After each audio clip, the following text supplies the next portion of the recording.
আসসালামু আলাইকুম guys, welcome to my page. এই যে দেখছেন আমাদের ছোট্ট রাজপুত্র এখনও ঘুমাচ্ছে। বেলা বেজেছে 12:30। তার এখনও ঘুম হয়নি, কারণ সে রাতে অনেক দেরি করে ঘুমিয়েছে। টুপ করে উঠে পড়লো আমাদের ছোট্ট বেবি সারফারাজ।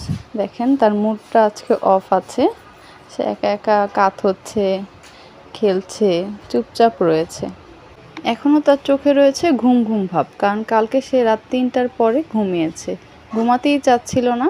আপনাদের কার কার বাচ্চা এইভাবে রাতে লেট করে ঘুমায় অবশ্যই কিন্তু কমেন্ট বক্সে জানাবেন।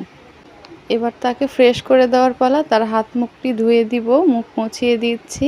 আর সে তো প্রচুর পরিমাণে হাত মুখে দিয়ে রাখে, তার মুখটাও ক্লিন করে হাত ক্লিন করে দিলাম। এখন একটু ক্রিম দিয়ে দিলাম। দুপুর হয়ে যাচ্ছে, তার কাপড় চোপড় বের করে নিলাম, তাকে গোসল করাবো। দেখেন তার মুড এখনও ঠিক হয়নি, সে চুপটি করে শুয়ে আছে বিছানাতে, খেলাও করছে না, একটু হাত পা নাড়া। গোসলটা করিয়ে নিয়ে আসলাম। সে গোসল করতে খুবই খুশি, সে গোসল করতে খুবই পছন্দ করে, পানিতে নামলে উঠতেই চায় না। দেখুন গোসল শেষ, তার কান্না শুরু, তার আর ভালো লাগছে না। তারপর খাওয়ানোর পরে আবার সে খেলাধুলা করায় ব্যস্ত। সে আর আজকে ঘুমাবে না, একটু খাইয়ে দিলাম, তার খেলাধুলা আবার শুরু। এই যে দেখছেন সারফারাজ, দেখেন দুষ্টুমি করছে, পা নাড়াচ্ছে, তার আবার দুষ্টুমি শুরু। কিন্তু ঘুম আর আসবে না, আজকে সারাদিনে সে ঘুমাবে না, আবার সেই রাতে তার ঘুম হবে।